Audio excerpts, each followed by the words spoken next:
This video is sponsored by Card Kingdom. If you click on the link in the description below, it'll take you to their store and they'll know I sent you there.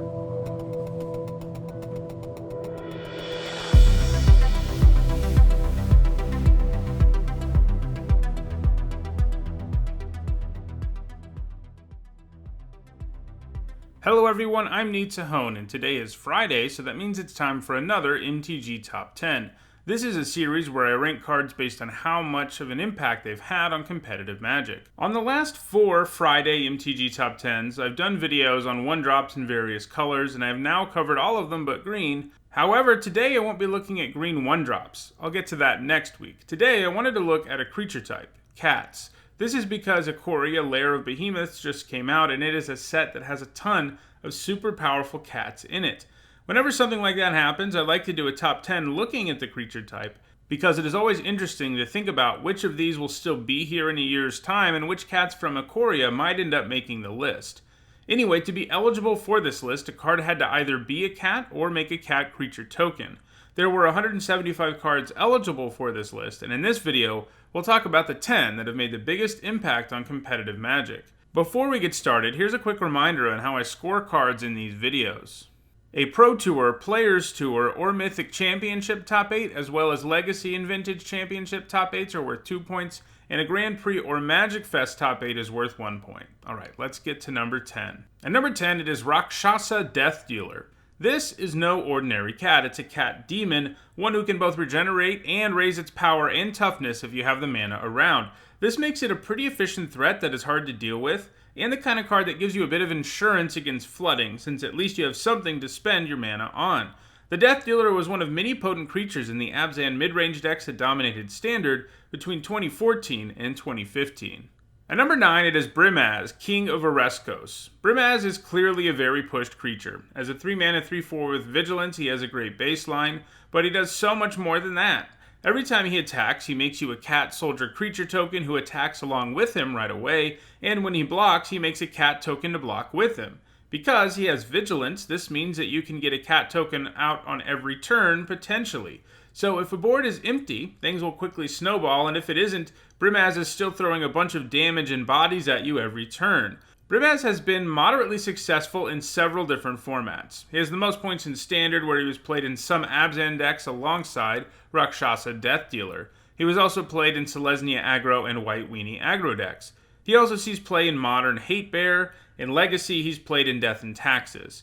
While he has found success in multiple formats, BRIMAZ hasn't gained any points since 2016.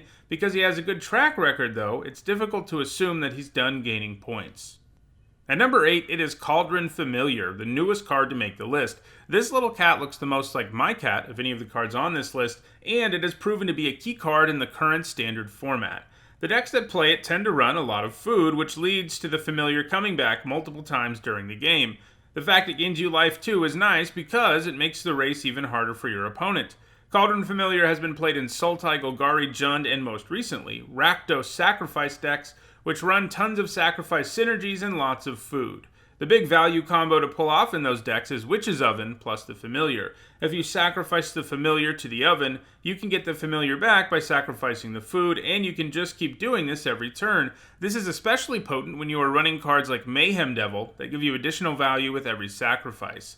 Sacrifice decks continue to be relevant in Standard, and the Familiar has some time to move even higher up this list.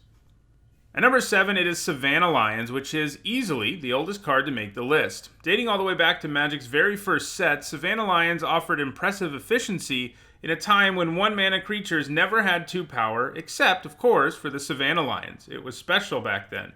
Today, of course, we get 1-mana 2/1s with upside on a regular basis, but creatures have grown more powerful over the years. For a long time, a 1-mana 2/1 with no downsides was something that only white got. SAVANNAH Lions has benefited from 2 printings, which gave it legality in Standard twice. In Standard, the first time around, it was played in aggro decks. After its reprint in 2006, it started to be played in Zoo and Boros aggro decks in Standard. It was also played in Extended as a result of each of its printings. The first time, it was played in Boros aggro decks, and the second time, it was played in Zoo decks. It also has 1 point in Legacy from way back in 2005. SAVANNAH Lions is highly unlikely to gain more points, unless, maybe, there's a Standard legal reprint of it in the future. At number 6, it is Leonin RELIC-WARDER, a cat who really doesn't like artifacts or enchantments, and that was a powerful thing in the block and standard of the time because it was mirrored in Besieged, and there were tons of powerful artifacts running around. A 2-mana 2/2 who frequently takes out a permanent from the opponent's side of the board is very powerful. In block, it was played in Tempered Steel aggro decks, and in standard, it was largely played in white aggro. It has been played the most in Legacy, though, a format loaded up with powerful artifacts, and its primary home there is in Death and Taxes. At number 5, it is STEPPE. Because of landfall, STEPPE can become huge in a hurry, especially because you only have to invest a single white mana into it. It will usually be a 2/3 on most turns, and it can even be a 4/5 thanks to fetch lands on some turns. In Standard, it was mostly played in Boros landfall decks, aggro decks with a bunch of landfall. In Modern, it has been played in more traditional Boros aggro decks, as well as in Death's Shadow Zoo decks. These decks ran lots of cheap creatures like the LYNX and sought to win the game quickly by getting a huge Death's Shadow.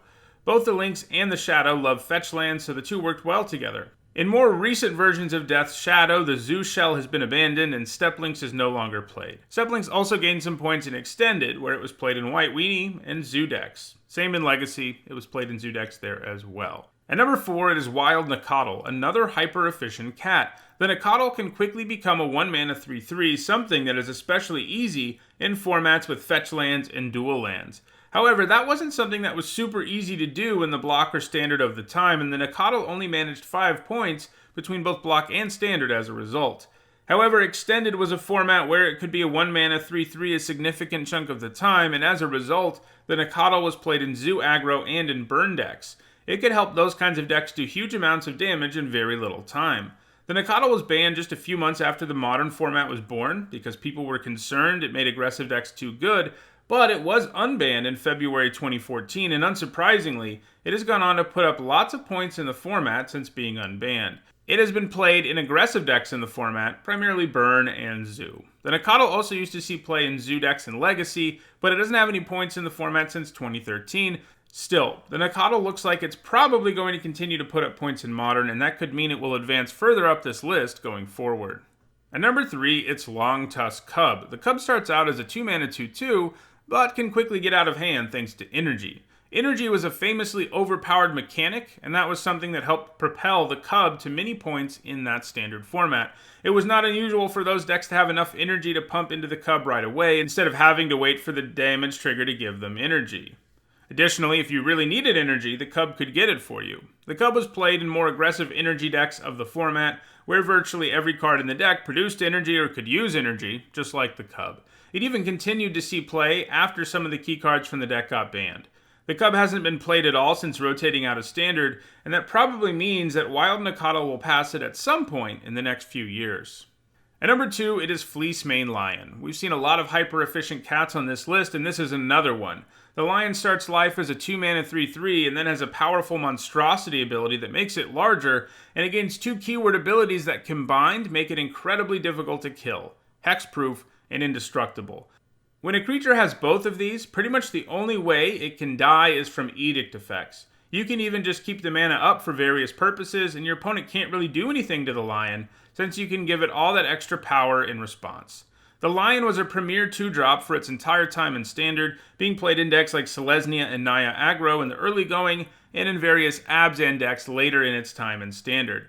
However, the Lion has been unable to gain points outside of the format, although it seeing play in Pioneer in the future isn't too far-fetched. And at number 1, it is QASALI Pridemage. The Pridemage gives you a reasonably efficient creature who can also destroy artifacts and enchantments, and that's pretty nice. Especially when you factor in Exalted here, which means that on its own, the Pridemage is a 3/3 attacker, and most of the time the Pridemage won't be alone. But Exalted will still give creatures who attack alone a bonus because of the Exalted on QASALI Pridemage. One of the great things about a card like this is it lets you play something that hates on artifacts and enchantments in your main deck, as it is still a fairly effective card against people who have 0 targets, and generally the Pridemage has been played in aggressive decks as a result.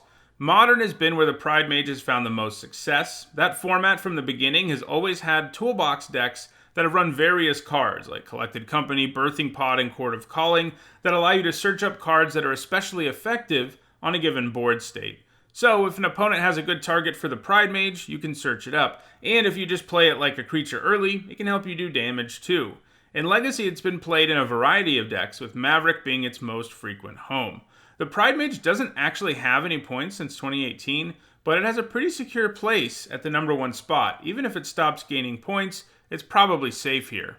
Well, that does it for this MTG Top 10. If you enjoyed this video, don't forget to like it and share it so that others can enjoy it too. If you want to make sure you catch future MTG Top 10s, don't forget to subscribe. And if you want to catch up on the over 250 MTG Top 10s I've already done, you should see the playlist on your screen now. Thanks for watching.